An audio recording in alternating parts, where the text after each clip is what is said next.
From Brandeis University, welcome to Recall This Book, where we assemble scholars and writers from different disciplines to make sense of contemporary issues, problems, and events.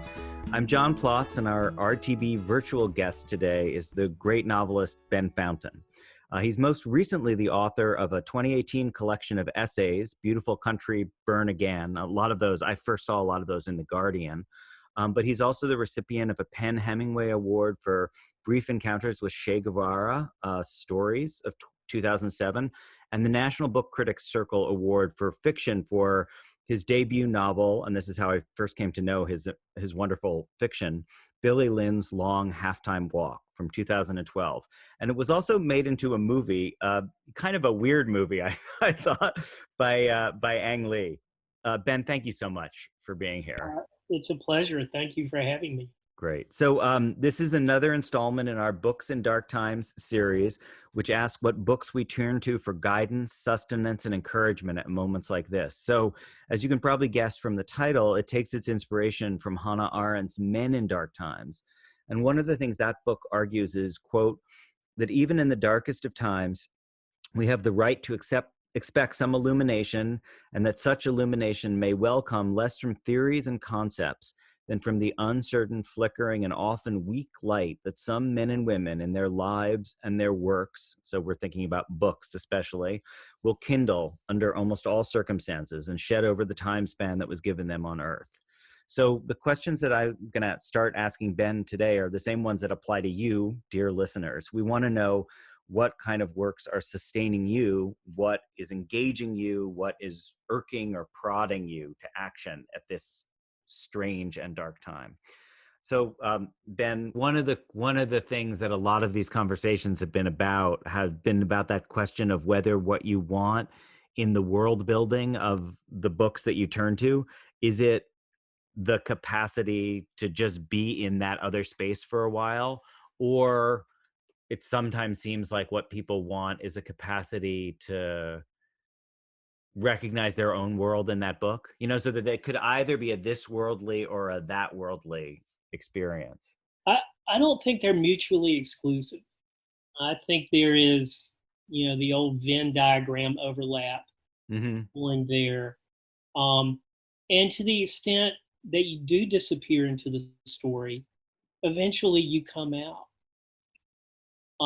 But if the experience of the story, that particular part of the story, has been powerful enough, it's going to stay with you. Can I say it's so interesting for me to talk to you, because my formation, because of, like my own PhD work, was so much through British writers. And so when you and I are talking, I always notice that your formation is such American writers. Like, you think about our country. Is that generally true, or is that just, yeah? Yeah. I was a literature major at University of North Carolina, and I was so lucky. I had great professors, and I made it a point to try to take courses in things that I figured I probably wouldn't read otherwise. Like, I figured I probably wouldn't read John Dryden. And yeah, I had to read him for a class, yeah. Probably wouldn't read, many of the Victorian poets. And there are lots of things that I felt like I'm probably not going to read this on my own. And so I went out of my way to study those writers. And I ended up doing my honors thesis on Alan Tate. Oh, wow. Yeah. The fugitive poet and novelist and essayist. And I did a year's worth of work on Ezra Pound, obviously, another American. But I feel like I have a decent undergraduate level grounding in British literature. And so, it's there. It's there, but I find what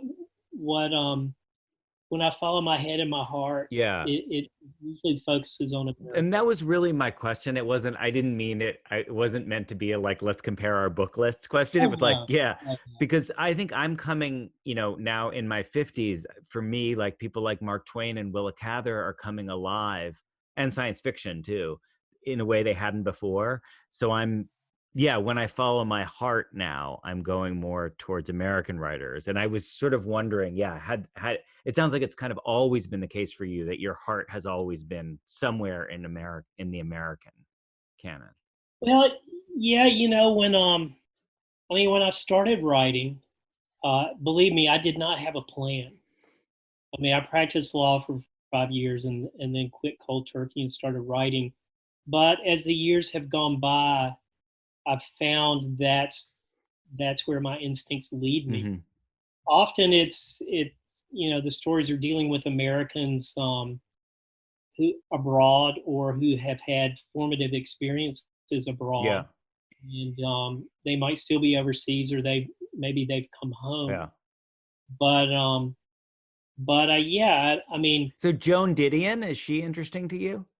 oh my God, she is the master. She's amazing, isn't she? Yeah, I think she's one of the great American writers. yeah. And a book of hers I've been thinking about, and this was even before I tried to watch the movie that was made of it, is The Last Thing He Wanted. Oh, I don't know it. I've never read it. Yeah, Yeah. yeah. They recently a movie was released. It was either Netflix or Amazon or HBO. They adapted it in for film, not very Uh-huh. successfully. But I think The Last Thing He Wanted is a great American Yeah. novel, and it deals. I mean, the context is the dirty wars in Central America in the Oh, 1980s yeah. and American involvement in those, Right. and it's just a masterpiece of tone and mood and character and this really profound interiority of the two main characters that is processing these larger macro Right. geopolitical forces, and it's a hard thing to do. She does it very well. Yeah, well, because I was thinking the book I know that's like that is Democracy, which is obviously about the Yeah, Far East, not Central America. yeah, But I yeah, like, I mean, it really reminded me of Conrad, and I think that point I agree with that it's interiority all the way down, but only when you go into the interiors, what you find is like these macroscopic struggles.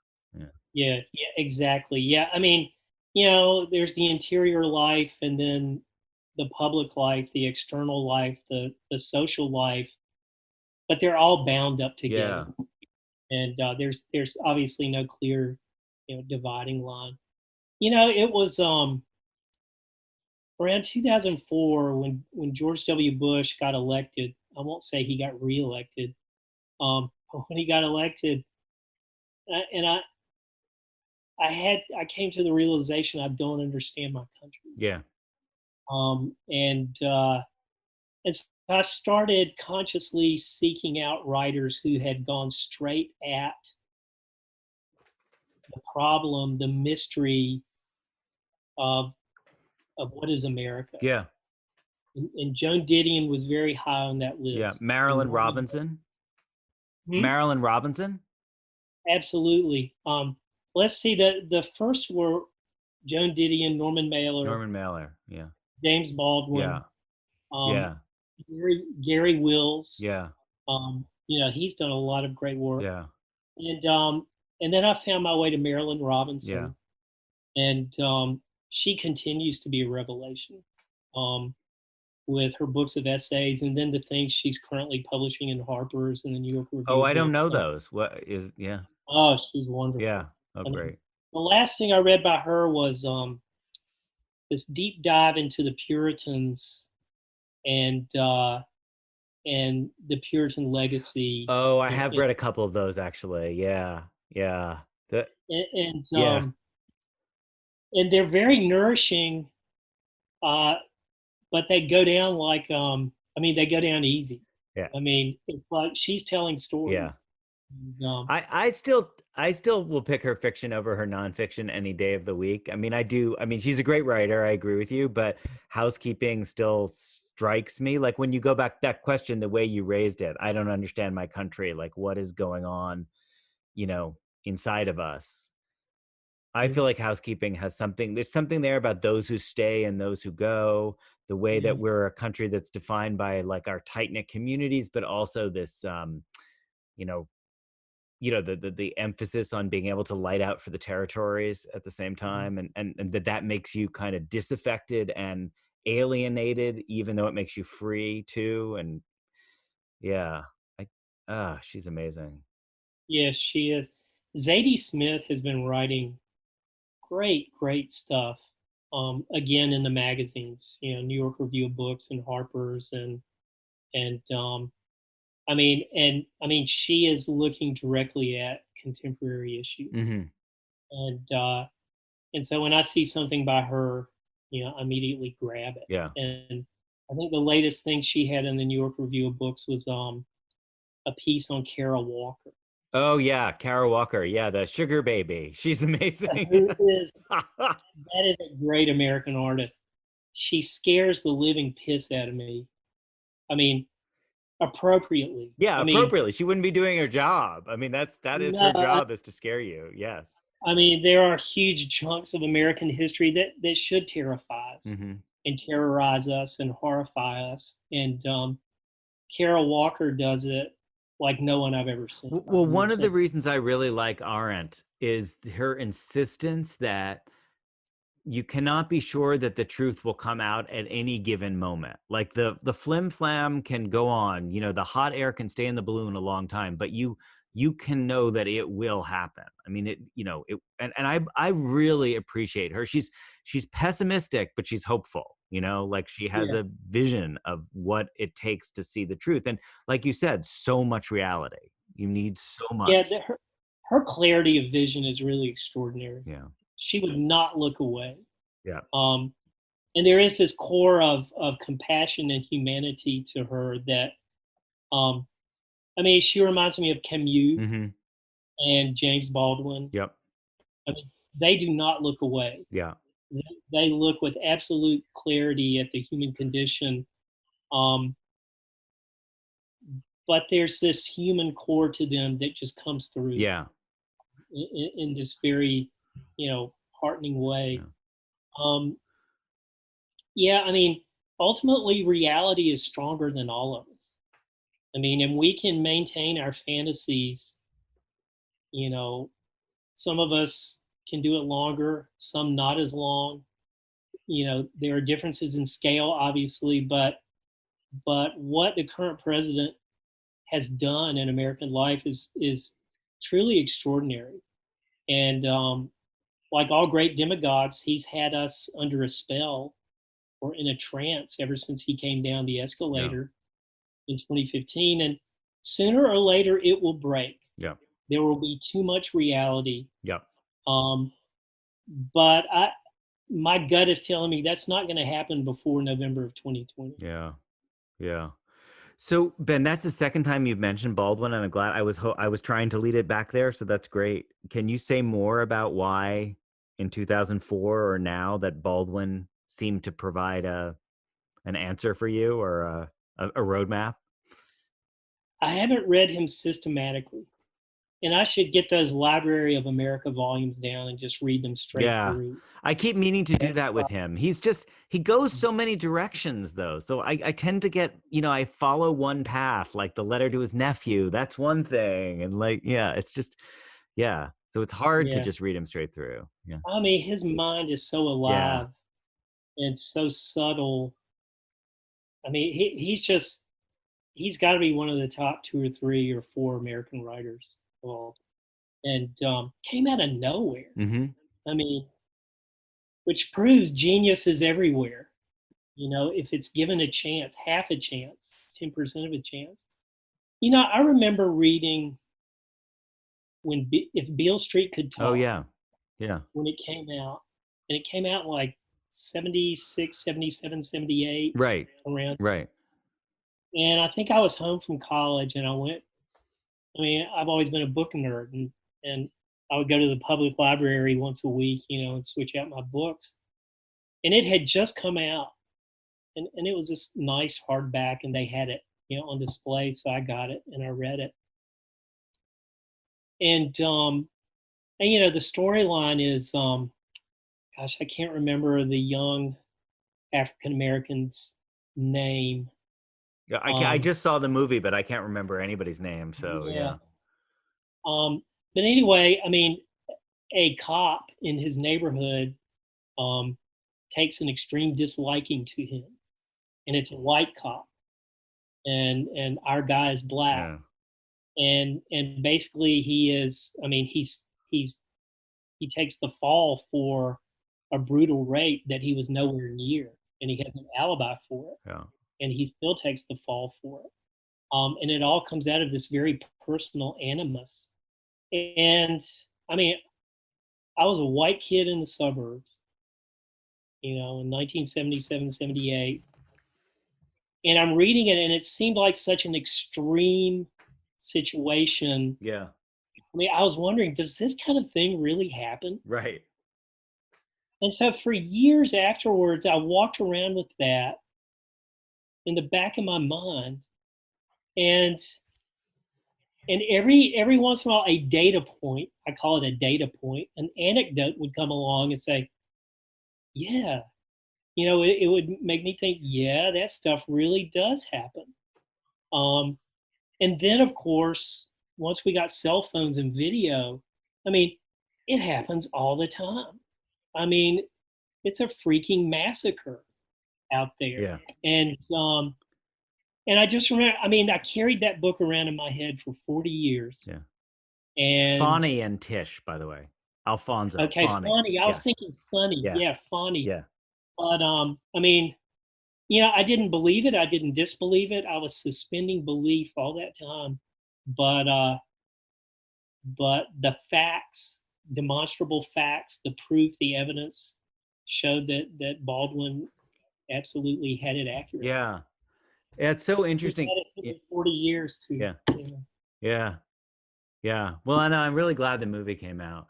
It's just funny because for me, the books that had this kind of revelatory force for me were Another Room and Giovanni's Room and Another Life. Sorry. yeah. Which were, I mean, I think were some of the first gay novels I read, and I think I must have read them at the end of Mm. high school. And yeah, yeah, my mind was kind of blown. But can I just ask, as a way of sort of making a turn towards home here, as a writer yourself, do you have thoughts about what this period brings for writing, like either your own writing or the writing of others? Like, what do you think is going to come out of our present moment? Well, I'll talk about my own That'd be writing great. I first. was hoping you would. Yeah. Um, I'm I'm working on a novel set in Haiti in the early 1990s that begins at the time of the first coup d'état Mm-hmm. against Jean-Bertrand Aristide Mm. um, during his first, round in the Mm-hmm. presidency, and and the coup d'état had very significant sponsorship by the American security state, the CIA, the Defense Intelligence Agency. I mean, we were all over that coup d'état. Um, and and what resulted was a military, very brutal military regime for the next 3.5 years. Society was on lockdown. A harsh embargo was put in place on Haiti, and life really became desperate materially and politically for those 3.5 years. And I was spending a lot of time there during that Mm-hmm. time, and so I feel like writing that novel at this particular moment in time, they do have relevance to one another. I mean, societies that are on lockdown to one extent or another. And I mean, there are big differences, obviously, but just how people survive and keep themselves together in those situations um, is I'm finding our situation, not That's irrelevant very to them. interesting. Wow. How how Um, how close are you to completing that novel? I better be close because my deadline's coming up. But I'm planning to turn it in this Oh year. wow, great. Um, uh, as for other writers, um, you're seeing stuff come out. Swanee Review has they just started running a website feature called the Corona Correspondence, Hmm. where the editor there, Adam Ross, is inviting lots of different writers to write a letter from their Yeah. city, and those have been nice pieces. And there's a new website called Chronicles of Now, Hmm. where the editor is asking for short fiction ripped from the headlines, Wow. and uh, and so just on a particular scale that's going on. I mean, writers, they take their experiences of life, and you never know how it's going to get Yeah. processed and come back out. And I remember what Norman Mailer said right after 9/11. Yeah. He said probably 500 writers of talent were there on the ground in Manhattan that day. Yeah. And they might end up writing about it directly, or they may take the substance of that Yeah. experience and have it serve some other context. But one way or another, it will come out. Right. And I think that's true of what we're going through right now. That's an interesting point. Yeah. Yeah. I heard George Sanders reading a letter, or somebody reading a letter that he wrote to all of his students, telling them to keep a diary. Did you see this letter? And then at the end of it, he's like, No, I haven't. he sort of tells you all things you should be doing to process it, and he's like, of course, I'm just sitting at home drinking, but that is what I should be doing. I know. So yeah, Could you imagine having George Sanders as your I writing cannot. teacher? Yeah, Um, yeah, he's remarkable. Well, Ben, thank you so much. This has been a great conversation. And I'll just say for the credits that Recall This Book is hosted by John Plotz and usually by Elizabeth Ferry, with music by Eric Chaslow and Barbara Cassidy, sound editing by Claire Ogden, website design and social media by Kaliska Ross. We always want to hear from you, and especially on the topic of books on dark times, with your comments, criticisms, and suggestions, and simply just what you're reading. So finally, if you enjoyed today's show, please be sure to write a review or rate us on iTunes or Stitcher or wherever you get your podcast. And you might want to check out our other conversations with writers like Kim Stanley Robinson, as well as earlier conversations with such writers as Zadie Smith, Shishan Liu, and Samuel Delaney. So Ben, thank you very, very much. Don, thank you for having me. It's a pleasure. All right. And thank you all for listening.